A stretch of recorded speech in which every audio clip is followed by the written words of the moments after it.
Hello everyone, and welcome to our chat where we'll discuss travel bloggers, content creators, and the future of destination marketing. Yeah, we are in a very surreal time right now with the corona crisis hitting us all very hard in the travel industry. And who would have really thought a couple of months ago that a tiny virus can stop the whole world in just like a couple of weeks? And now we are sitting here in our home office and thinking, what has happened and how can we get out of that? It's yeah, I think that so often. But to get also the bit to the positive news right away. I mean, we've seen that travel is already possible, at least like a tiny bit in Europe and also here and there, but with a lot of restrictions. And yeah, the question is, what is happening in the next couple of months and how do we get out of that and what's going to happen in the future? And for that, I would like to invite also my other speakers. For that, I would like to share my screen. Everyone. So I would like to start with Emma. So Emma, she is working in tourism and PR for more than a decade, and she is a marketing with a lot of marketing experience. Emma was an early adopter of influencer marketing for Visit Britain. Under her leadership, the company has seen many successes with the influencer campaigns, including Best Global Partner Team at the PR Week Global Awards and Europe's leading marketing campaign in 2018 at the World Travel Awards. Most recently, she has been examining the metrics used reporting influencer campaigns, very interesting, to see how she can better demonstrate the impact they have on organizational goals. I think that is a topic which we'll be discussing also in the next couple of years, on and on and on. Then we have John. John from Costa Brava is a true tourism and destination marketing expert. He is passionate about innovation and value memorable experiences. John lectures at the Tourism University in Barcelona and at the Tourism University in Girona. He has also been the marketing director of the Costa Brava Girona Tourism Board for many years, creating innovative promotional experiences such as the Euro food trip. And then we have Katharina. Katharina has been working in digital marketing in the tourism industry for over 15 years. Since 2015, she is working for the consulting network Tourism Zukunft and supports destinations in Germany, Switzerland, and Austria in the field of digital marketing with a focus on holistic digital, including content and data, but also influencers, video and social platforms. And to add to that, she was also running for the German National Tourism Board, the social media department. Correct, right? Yeah. Social media, focus on that, not just all digital. And then we have Nicholas. Nicholas, we could he could reply in Italian, German, and English. I can stick only to German and English. He is Chief Marketing Officer at iAmbassador, where he's responsible for expanding and strengthening client and blogger relations, developing iAmbassador's education services, as well as longer-term business, which I think is very important for destination marketing down the road, where a lot of things happening just like from budget to budget. I would like to get face-to-face and stop sharing the screen. I see Katharina first. So how is your situation right now in this really surreal time? How are you coping with everything and how do you see the travel industry? Oh God, where to begin actually? so much things are happening right now and on the table. Actually, so we at Tourism Zukunft, of course, dealing now with a lot of destination projects. So as many of you know, the Germans were first allowed to travel in their own country. And with that, all the restart campaigns were started. And, the destinations had to think about how to, to get on track, to do business again and to handle the situation. And actually what we see now, and in a way, this is, from my perspective, really a positive signal that they actually do management, to be really honest here. because I think this kind of situation, as bad as it is, forced us all, or especially the destination offices, to to look into the destinations and to to get their management on. That means to get the stakeholders on track, to get good information out to the different stakeholders and partners in the destination, to have a strategy to get through the lockdown, and that means also to to get their stuff at the home offices and keep their business running. All these small little things which they had actually to organize, and which were not so usual for them in the beginning, were kind of really stressful. And now they just they are out of the crisis management and the crisis situation itself. So I think they have their information on track, and they're really in the situation of a kind of being a hub in the destination, and getting everyone really good informed and involved in the different kind of developments. Just to give you an example, Schleswig-Holstein, it's a big state in Germany, and they started actually in the mid of May. So they were allowed to get tourists again and to reopen. But this is nice, and everyone was happy. But actually now the work they have the work to do on site. It's like how to get the tourists from one place to another, how to avoid crowds in the destination. We had we had another kind of lockdown in another state, in two kind of region in another states. People from there were not allowed to go to other states in Germany, and you have to react on this. So it's a really kind of whole different, I think, environment for a destination office and it's really we see really the kind of situation from those offices who were really good in managing before. So really were interacting with the partners, with the stakeholders in the destination, had a good data management. Data is the big thing at the moment. When you have no data of your destination in one place, to get used to it, so that you can use to it. And what kind of data are you looking then at? I mean, data is always this big white picture, and everyone uses it. And but like what location-based data. When you're in the location, you can track where the tourists are going, where you have different crowds. Maybe at the hotspots, you can add to that weather data. You can add to that data from the local suppliers. Are they open or are they not open? You can add to that data from, for example, bicycle trays. Are they open, or are there different trays to use to avoid, for example, crowds? And you could put that all together. Add to that, of course, content as well. And with content, I mean text, pictures, videos, whatever you have. And if you have that, for example, in one kind of database, and we talk about an industry that's all the matter of open data, you can have, or you have a potential to use it now in order to provide information on a digital way, information for the tourist on site, and information, for example, also for the suppliers and the smaller hotels, whatever you're talking about. And this combined makes the situation much more easier and much more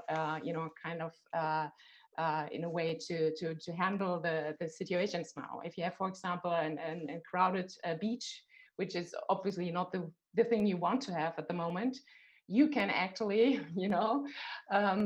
use such data to implement a kind of system, and to get a system on track, which is maybe useful in order to coordinate the tourists on site. And add to that, for example, that's also a big question at the moment in many destinations, for example, to have time slots for different hotspots. So you get maybe a time slot for 2 hours to get to the beach. Yeah. At the beach, and then you're out again. Yeah, I've heard about that. I don't think that this was happening actually in the UK, right, Emma? I've seen photos where the beaches were crowded. Instead of being in the Costa Brava, they stayed at home at the beach over there. How's the situation at your beaches?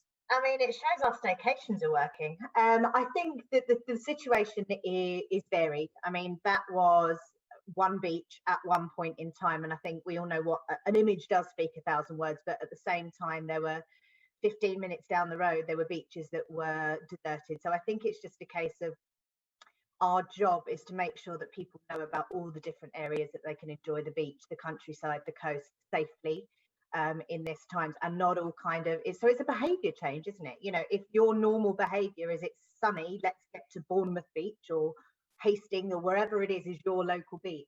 It's about, that's quite an instinctive behavior. As soon as you're allowed out and it's sunny, people are going. And that's what I think we saw, is people not necessarily taking the time to consider whether they needed to change their behavior now that restrictions are starting to lift. So that is where the kind of focus for our national campaign is actually sitting. It's on a, you know, we're running something with, called Know Before You Go, and it's really encouraging that behavior change. So it's not, it is encouraging people to stay at home, but it's encouraging them to make sure that they check before they go to see whether these places are open, whether they're busy. Back to your point, Katerina, lots of our attractions have introduced time ticketing, not the beaches, but lots of the attractions are opening, and they are, we're going to see more opening as of Saturday. The 4th of July is when the restrictions relax in England anyway. They're slightly different relaxing across Wales and across Scotland and Northern Ireland, so that makes it trickier. But yeah, we are seeing timed attractions, and what our job really has been is to focus on how we can educate consumers to behave a little bit differently at this time, not to not go, but to check before they go. And obviously we can then provide them with a whole range of other inspiration on how to get outside safely and how to explore the cities and the coast and countryside. You said changing the behavior, and we talked about that also, like already in the past, when we talked about destinations with over tourism and responsible travel. Yeah. And I mean that were current topics and important topics, but suddenly now you need to change the behavior from one to the other day. Katarina said that using data. What are your chances of really changing the behavior so quickly? Do you use also this kind of data? What are your options to really get the people off that beach or to a specific behavior to more responsible behavior? It's tricky. We're using a whole range of data sources. So the data that Katerina suggested, we're looking at search data. What are people looking for, so that we can understand if they're looking for beaches, how do we then serve up content that is of beaches perhaps they wouldn't necessarily have considered first time around. We're also, the challenge with the data is so much when you look at consumer behavior data, it's based on historic trends, and this is not a situation anybody's ever hit before. So we don't know how customers are going to react. We can't base this on historic data or groups of people. Our segmentation is not necessarily right for this type of campaign. So it is having to really start from scratch and be quite reactive and understand what data we can use. So booking engines, we've got lots of our commercial partners telling us what they're starting to see in different markets, so we can understand what people are searching for. We have regular waves of consumer sentiment research which is being done, so that we can understand how people are feeling, what are the barriers domestically and internationally, so that we can start to think about that, and that can then start to drive some of the actions we take. So we know that risk, people were worried about going out and about holidaying anywhere, at home or internationally. So using that to then drive a industry-wide scheme on a reassurance mark, if you like. So the reassurance mark to show that businesses have taken certain steps to ensure that they have the recommended measures in place to try and give consumers that added security, I guess, or peace of mind. So John, being based in the Costa Brava and with all your experience, I mean, Spain is also opening up now for tourism. And do you know how destinations got prepared for that? And also that the visitors came, of course, we know, we've seen the pictures that the hotel have the cleaners and here and that, but also the problems with too many people at one spot. Do you know if they've thought about that as well? but let me contribute to the question before, because Sure. I found very interesting what Catherine said and with Emma said, but because here now we're talking with a very high professional people and very high professional DMOs, but this is not the real case in the world. This is not normal things in the world. When we talk about big data, here we talk about big data like everyone is using big data, and nobody is using big data. Very few people, maybe Emma, because Visit Britain is really professional, some in German, very professional, but the rest of the people, we are talking about the small data. How can you talk about like a beach, a very small coastal beach, if they have big data? Go to Spain, go to Italy, and you can say, see, if they don't know even how many tourists they have, they don't know how to measure that. So they care because one thing is big data, the other thing is small data, and then with the big data, you have to transform it in information, and then information you have to transform it into knowledge. So careful when we say big data, because we use things about with a mobile phone, so we buy the data with a mobile phone, and we know how people move and all that. Yes, this is good, but then we don't know how many tourists we have. We don't know, it's something like it's not that easy. It's not that easy. It's not that easy. So big data, yes, but careful when we use this word, careful, because it's not for everybody. Just to correct you shortly, I mean open data. I'm not necessarily talking about big data. I get your point fully. I mean open data, which is already there, which is in the city departments. It's not a biggie. It's actually, you have weather data, you have locations data, you have park car data. You have really official kind of databases which are just not in use like that, and not combined with tourist data which are already in the destinations. This is what I meant, just to have a kind of mindset now to really use such kind of things you already have in the destinations. You have also an open kind of data map of trailing trails in Germany. It's already there.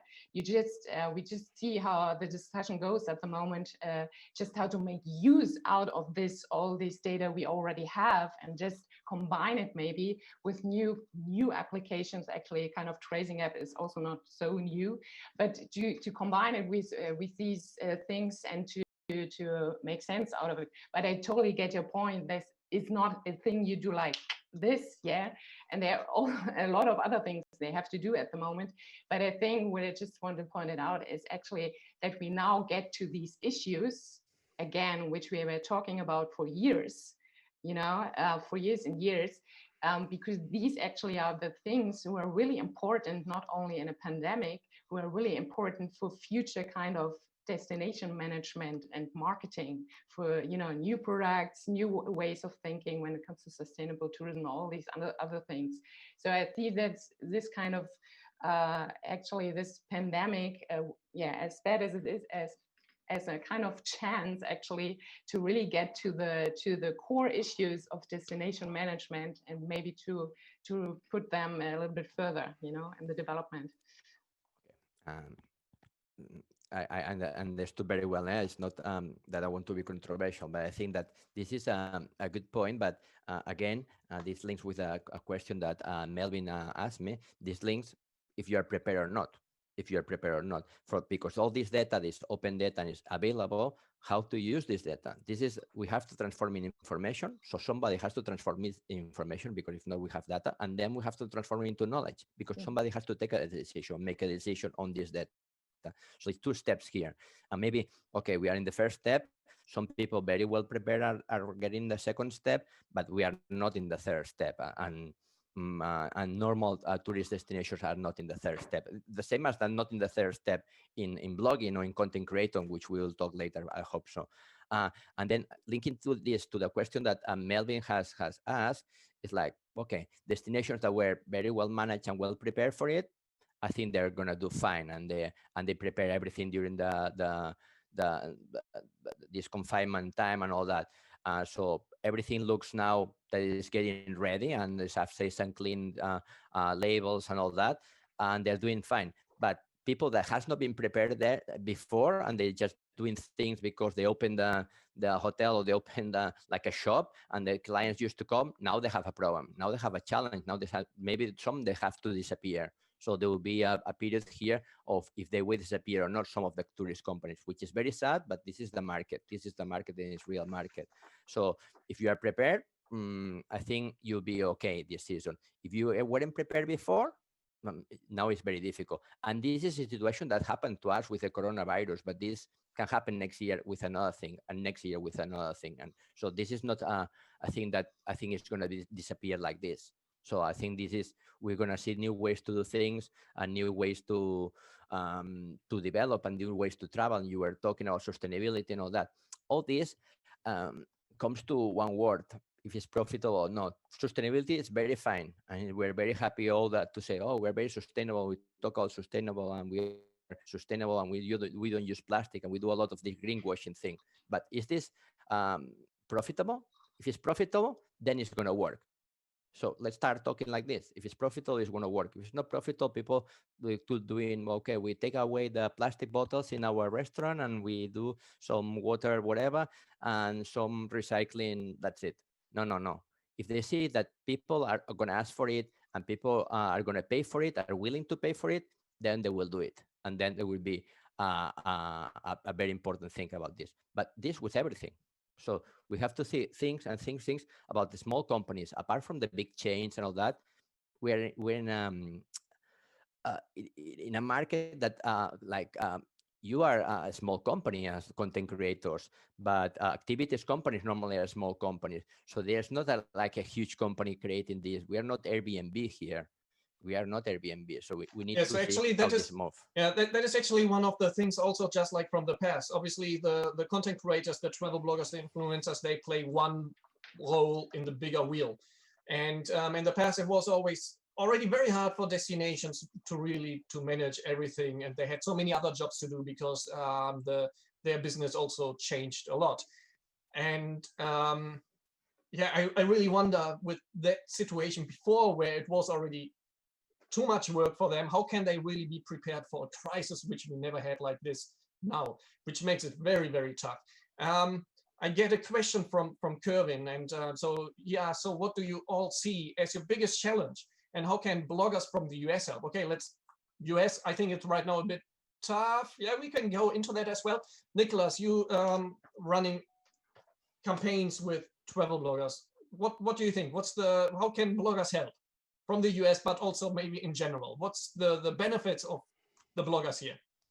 Well, there are different ways, and also considering the time we are currently living now, and of course, it has stopped for a bit everybody, like Jaume was saying, also like the local small business, but also, as Katarina pointed out, a lot of destinations actually had to really manage themselves, especially within the destination, because I think what happened at the beginning was that their client wasn't anymore the visitor or the tourist, but their internal partners, because they had to focus, how can we help them out, you know?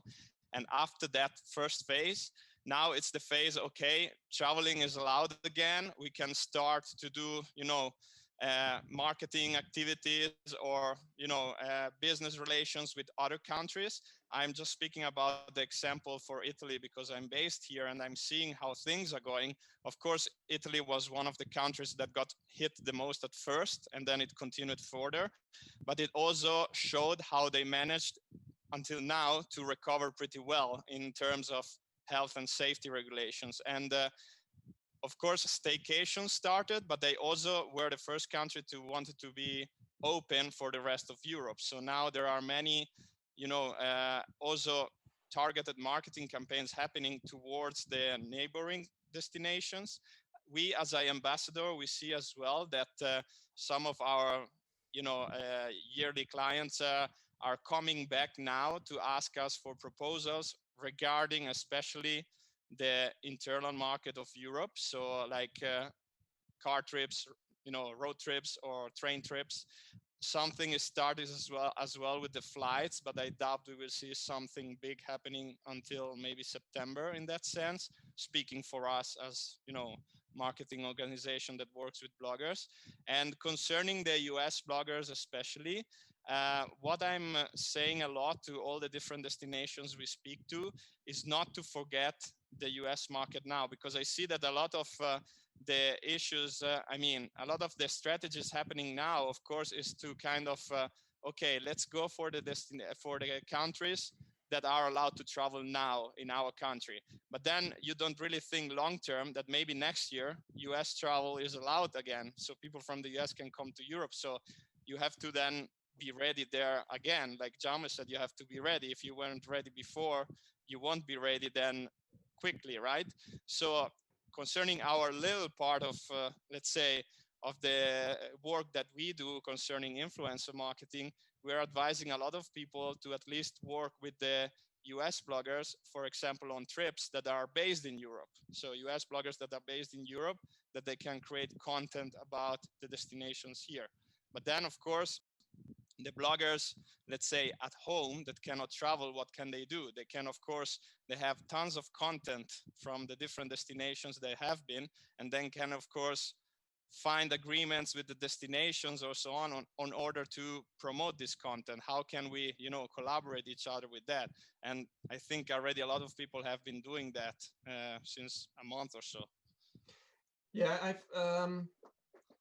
I think the big benefit of the travel bloggers is because they can like approach the audience so quickly with their content and give the right information, right? And not just like a one way, but where it goes forward and backwards, so that that the travel blogger can reply to comments. It's something what I've been missing out at the early phases of the crisis communication. I tried it and it was very hard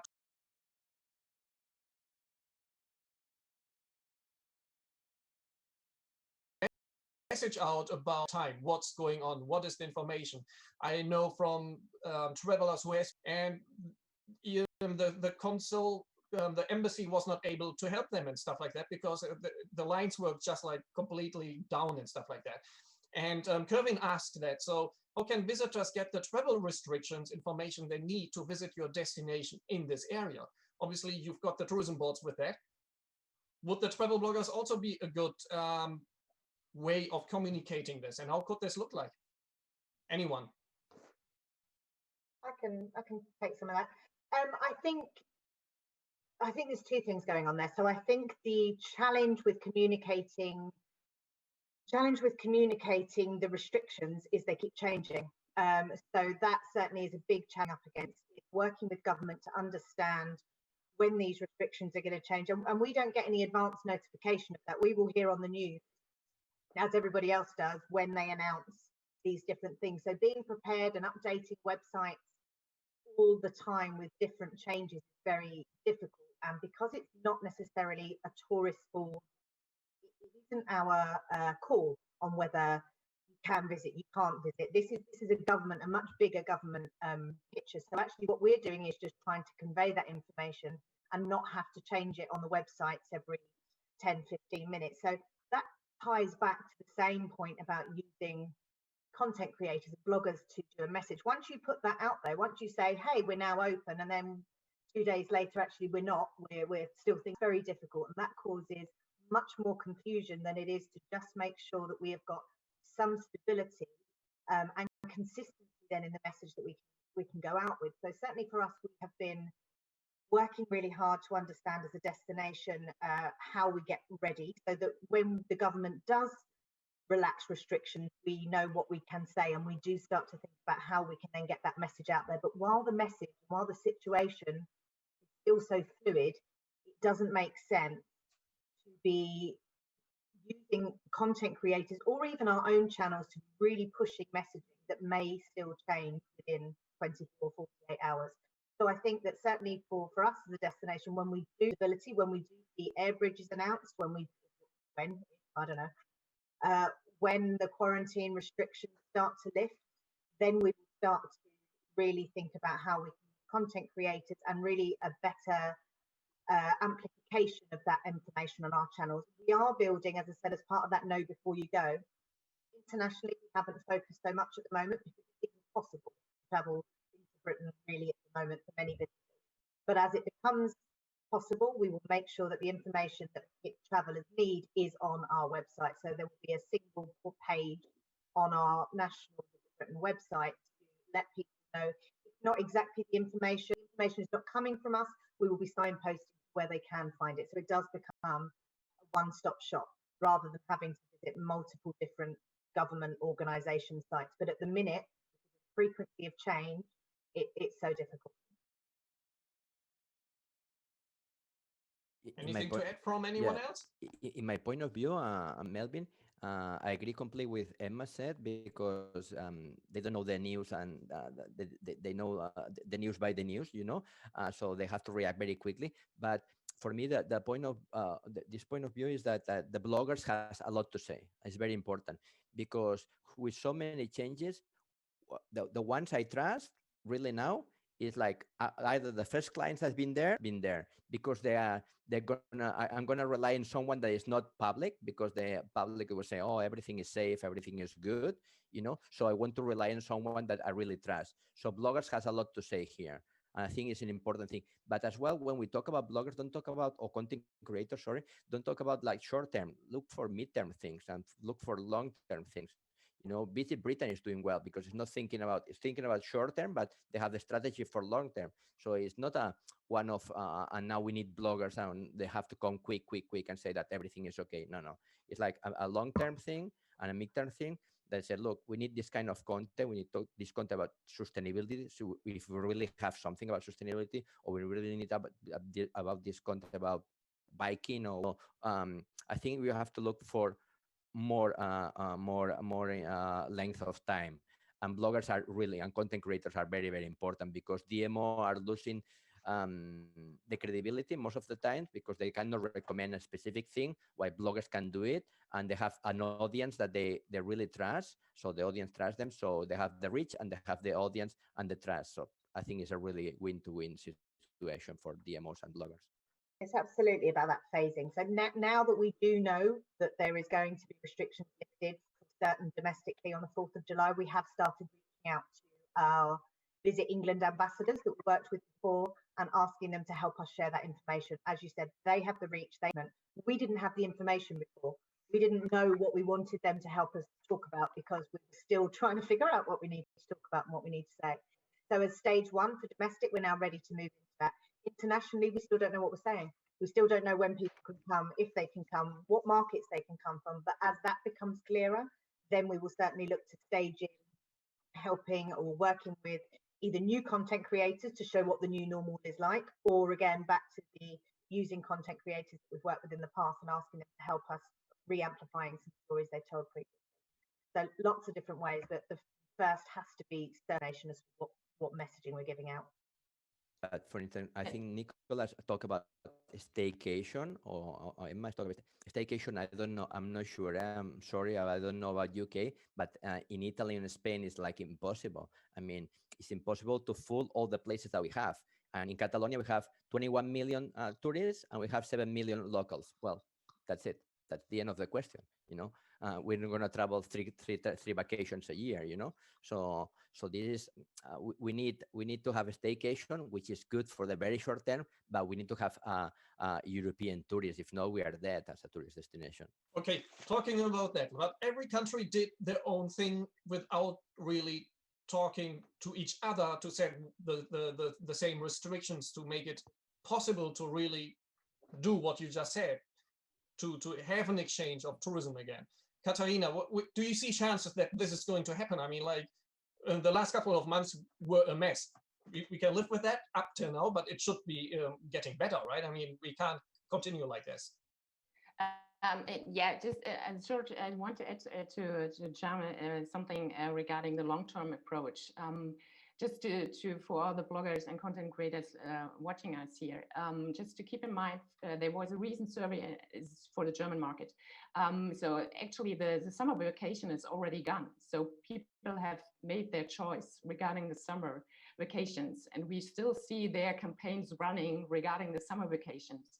So actually, And from my perspective, if you're a content creator and want to get a grip on with the destinations, look further, look for the autumn or look for next year, and look what kind of new developments are there, you know, so product wise and you know, the market wise, because actually many of the destinations are not totally clear of it because they don't know it, you know, it's in development itself. They have a lot of pressure from the politic, from the governments to get the tourists in again, of course, to get the hotels full again and to make money. But actually this is, we don't know if we have a second wave and all these things. And this is just, you know, really short-term thinking at the moment. And it's really short-term, in a way, short-term campaigning at the moment. But I think we will get a more stable kind of situation when we get more information about the virus, and when we get more information how Europe is developed and all the other countries. And this is, I think it's a really good chance to really step into a certain kind of market or destinations and really work with them on that. So not just, don't get me wrong, not just the kind of image way and we are open again, but really rethinking products, hidden places, all these kind of issues they have. Many destinations in Germany, for example, have the issue of over-tourism, as you said, Melon, you know, can't handle the situation now, but others have the situation of under-tourism. You know, they want actually tourists because they have the space, they have the outdoors, you know, they have the bicycle trails, whatever. The people want actually at the moment. It's 90% of the Germans want outdoors at the moment, and this is the number one thing to travel. But they don't get the tourists. So definitely, you experienced guys out there can help them with that. You know, can help them with that to come up with strategies and campaigns and communication. And I think it's really worthwhile to really go deeper and look how they develop and get in contact with them and talking about those things instead of just, don't get me wrong here, just trying to have them with their image. You know, we have the situation now that everyone wants to travel, actually, at least in Germany and some part of Europe. But now it's really, I think, the time to really be targeted in what you're saying and what you're communicating and what you're offering. That is a safe travel, and you can stay here and you can have outdoors or whatever it is. And with that, I think, and with the profession and expertise so many have here, they can really support that. So you mentioned with the over-tourism. So, and you say that they have the space now. And what I've seen is, Nicholas, you have been in Venice at the first weekend when they opened again.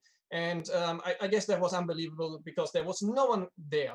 For me, Venice and Barcelona, they've been the typical destinations for over-tourism in the past.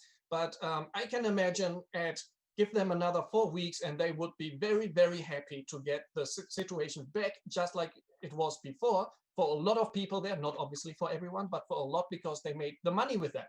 Now this all broke away, which leads us to the question from someone without name: will sustainability and tourism resetting be an actual recovery factor and not just another set of buzzwords?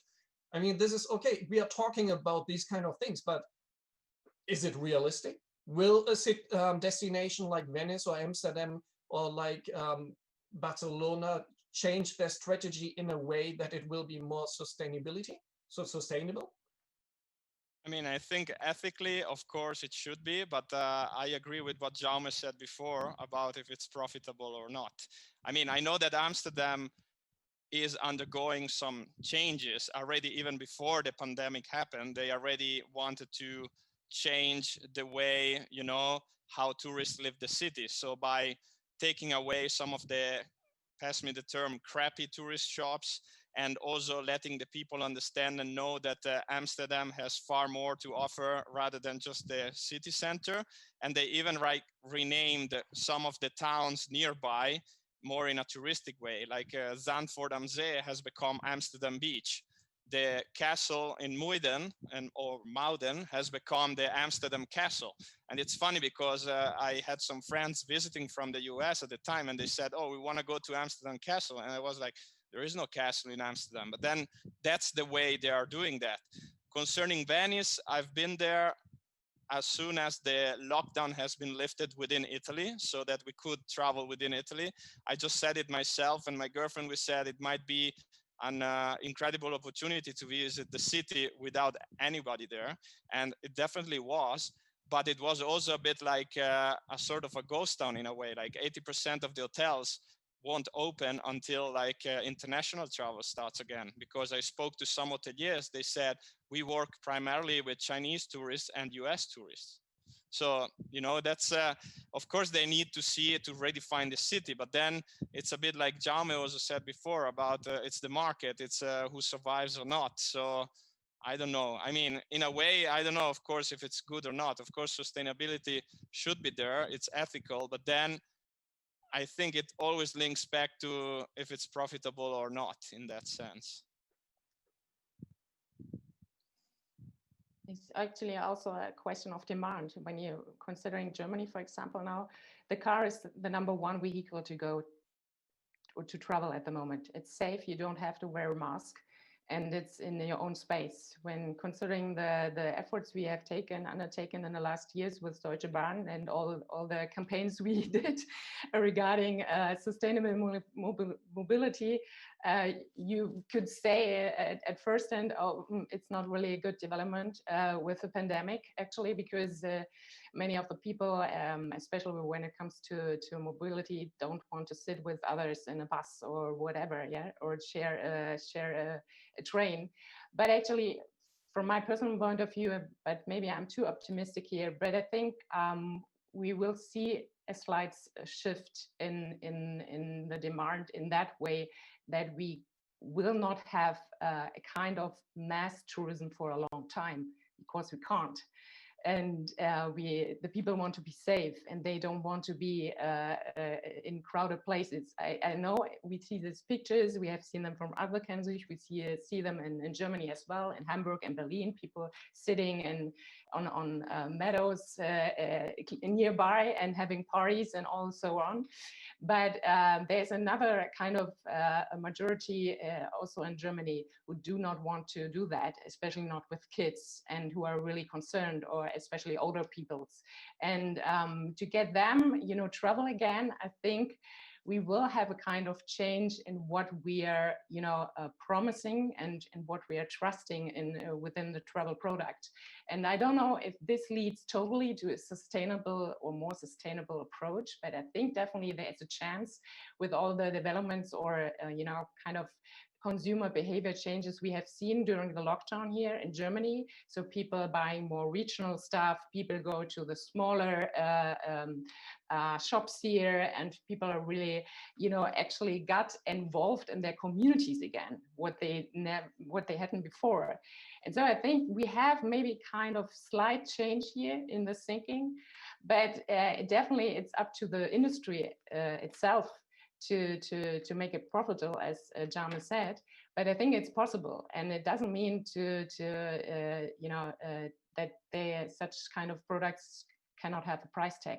They definitely can, and I think there is now the chance, at least, to try and to develop and to rethink some parts of the industry and some parts of the product, because the willingness at least is there, but we cannot expect that the people will cry out for it. I don't think so. I've been a travel agent for over 10 years, and my experience, I was selling any kind of trip from low budget to very luxury.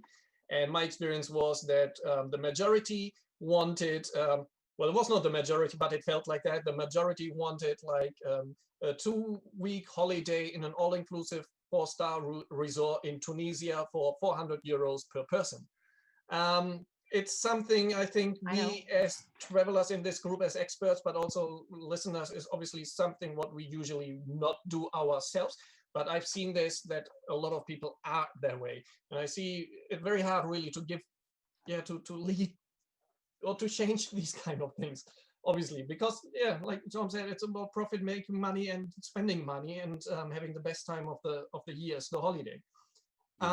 It's a question, Melvin, it's a question that now we have a very short memory, but now we are used to that everybody's traveling everywhere, you know, and this used to be like that, which is very good, because people has come the habit to travel everywhere. But now, if a person says to you that travels 3 times a year, you don't look strange. Now it's quite normal in a mid class, like 3 times a year, maybe a weekend, a short weekend in Venice or in Rome or in Paris or in Barcelona or in London, whatever, no.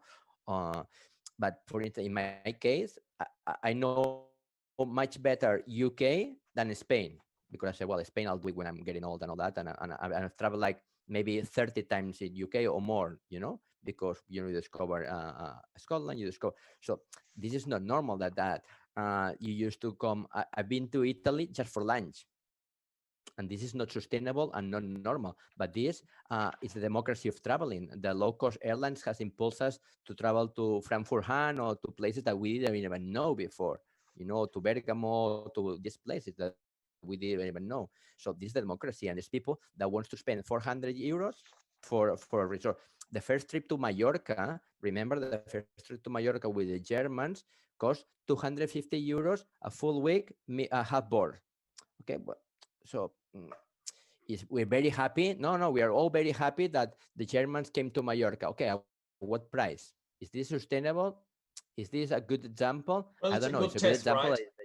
It's a good test. Yes, no, it's a good test, but Yeah. this is the reality. And then you scrabble a bit, say, how much these people pay? Oh, they pay 500, but then the company pay them 200, well, like 300 euros per week.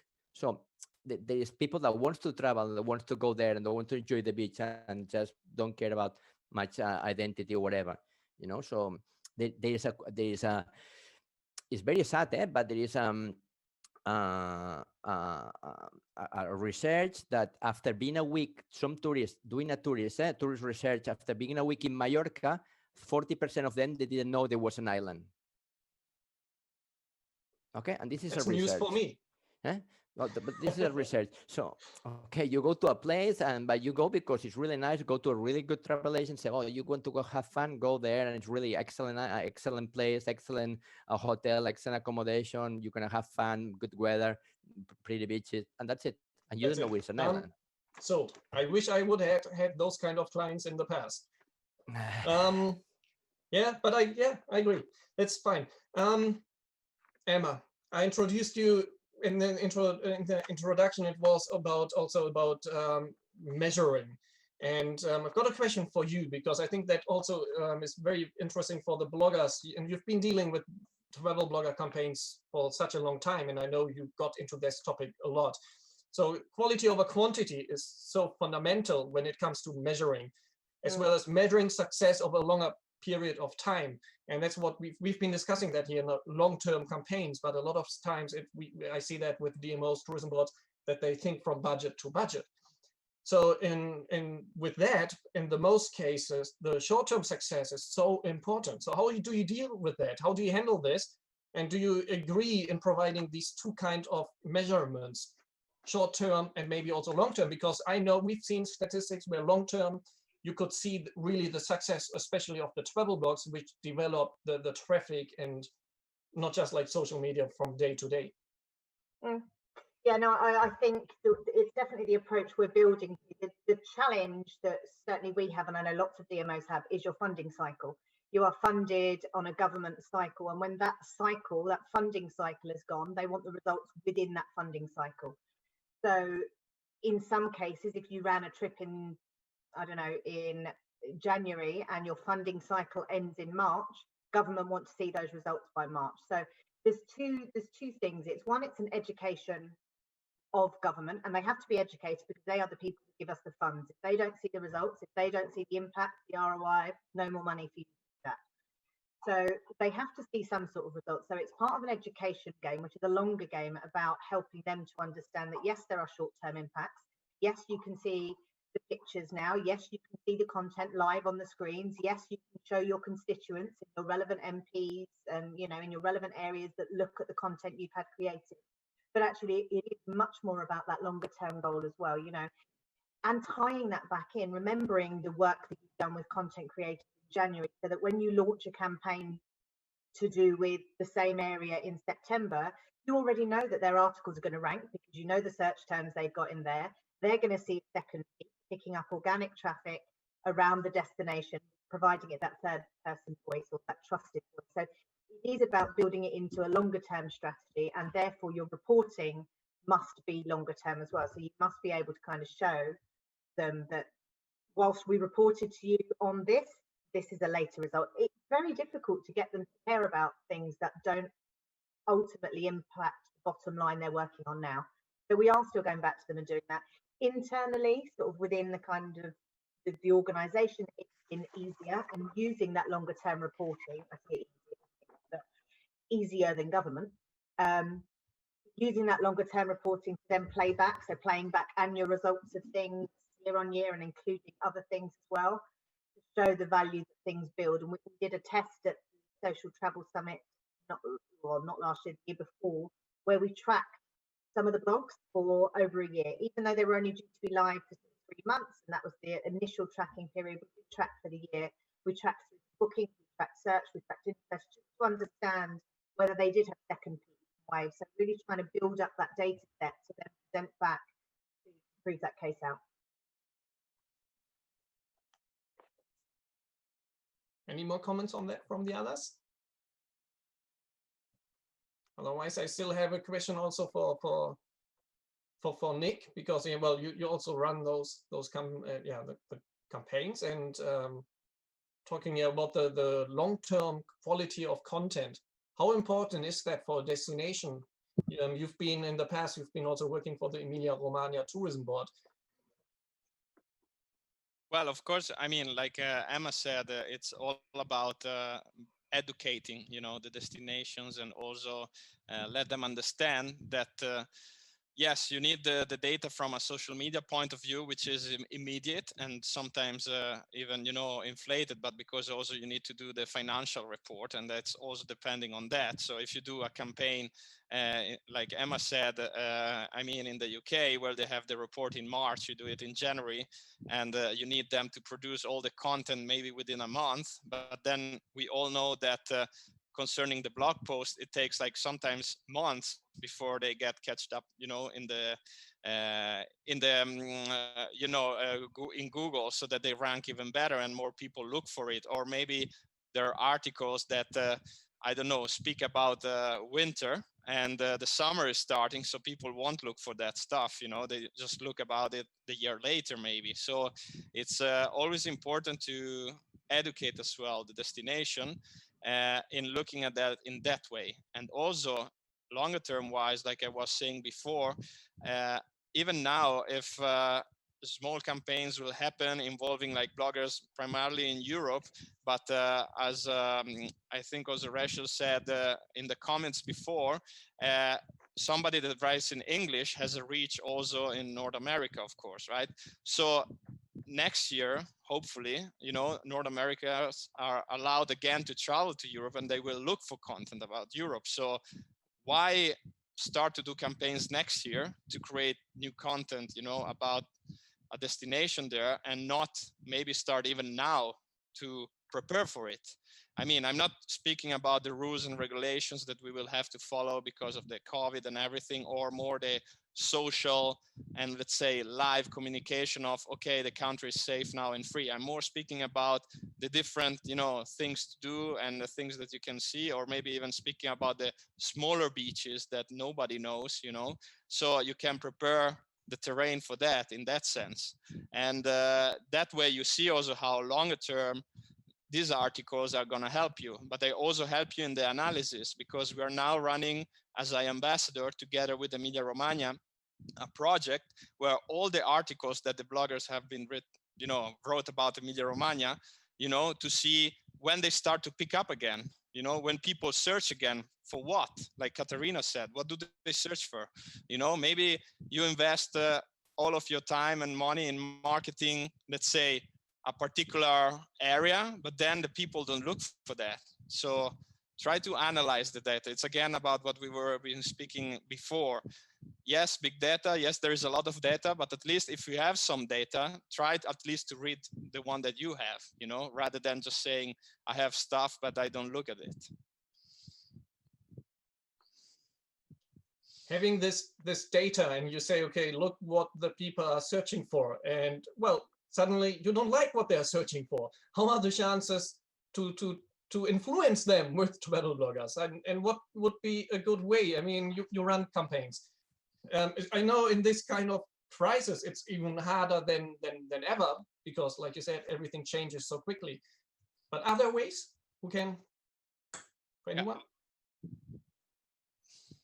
I mean, of course, you can, like Emma said also before, work with new content creators that maybe focus on the theme that you want to push, but you see that it's not maybe working because people are not searching for it, or maybe not because they're not searching for it, because there is not enough content about it.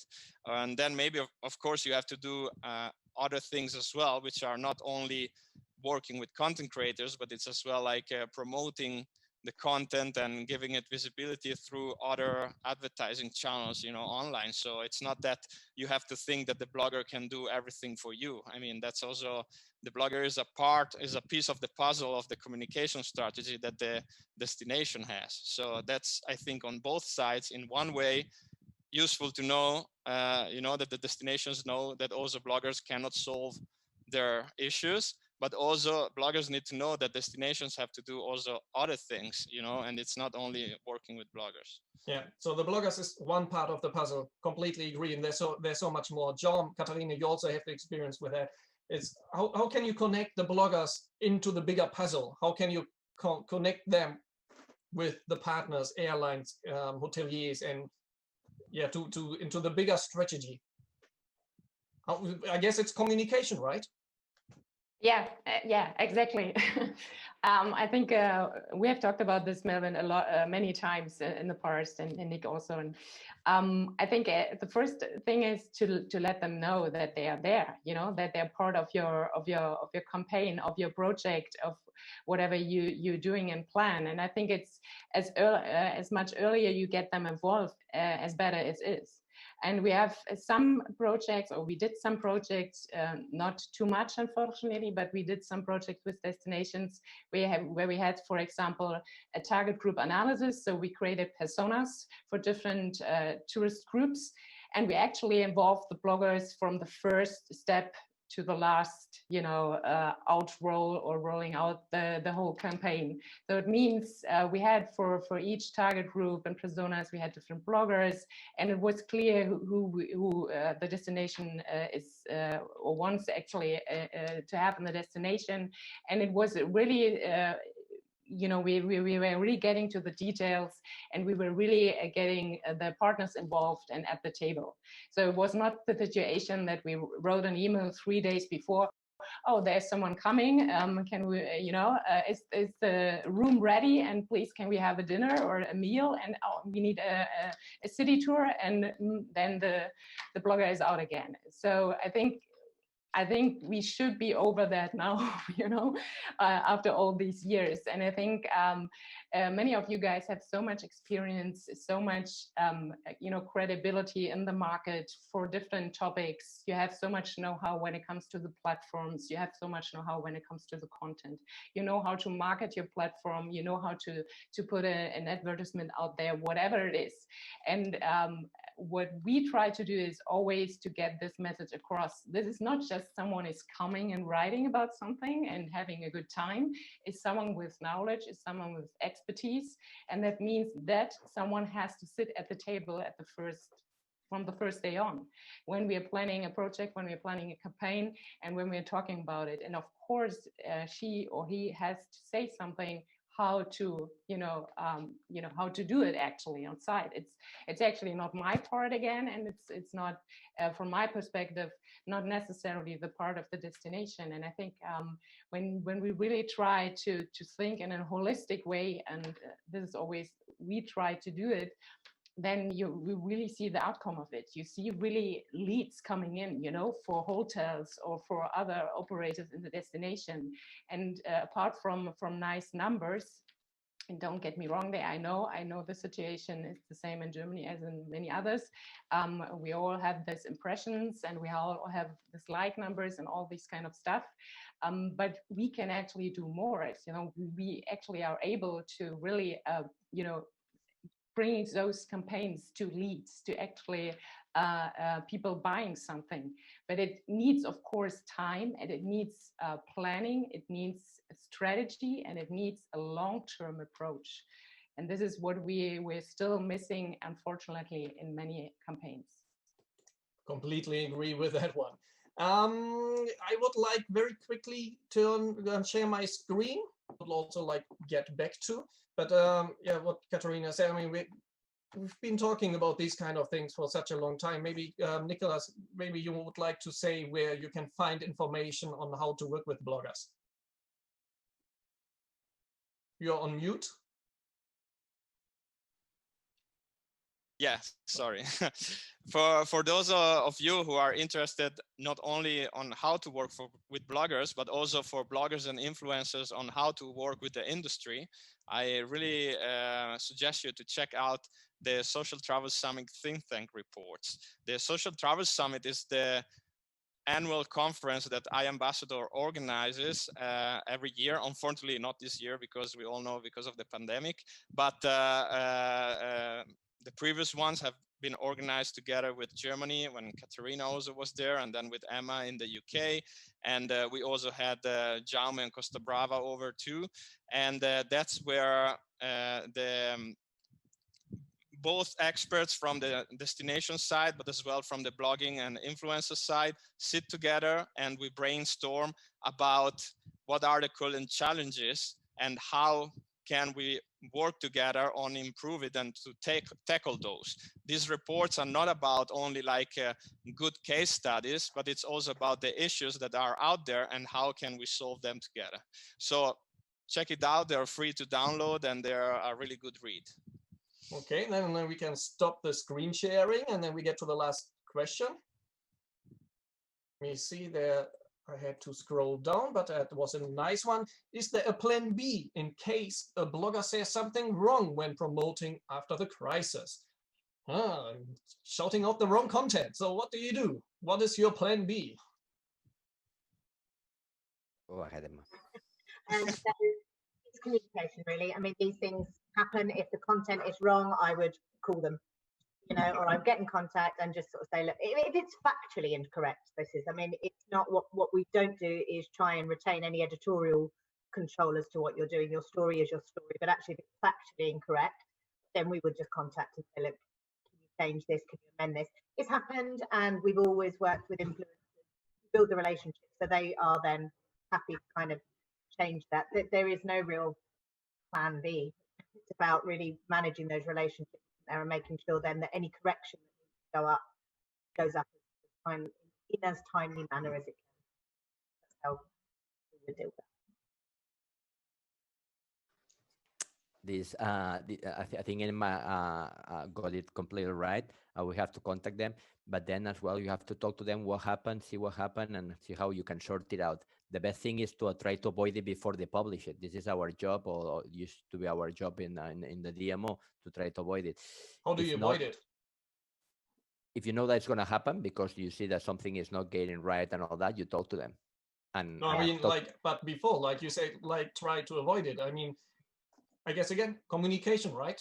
But do you want, in a crisis like that, would you want to see every content which gets published beforehand, or will you just say, we work with the right bloggers, I'm fine? No, I work with the right bloggers. If they have a problem before, normally if you have a good relationship, which I think all of us here have a good relationship, they said, look, Jaume, we didn't like this, or look, Emma, we didn't like this, or Nick, we didn't like this, maybe we're going to publish, and then you talk. Sometimes it's a misunderstanding, sometimes it's something that is wrong, and they can publish it, of course. But as well, the blogger has to be careful because they are their brand, and the way they say things as well, they can affect them. So if you say something, I think you have to say if something is wrong. I think bloggers have to say that something is wrong, but you need to be very careful how you say it, because you are your brand, and then this can help you in future projects or not. And thank you. Now we are in the next session about authentic content.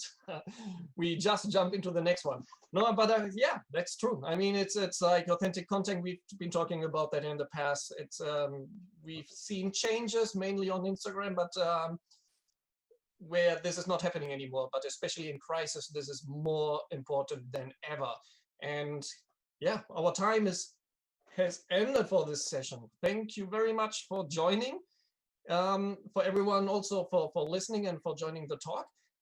If you have any questions, just like getting in contact with all the experts here. I hope you took a screenshot, or just like we'll go again on the LinkedIn page from BUZZ.travel and find the names, and yeah, just stay in touch.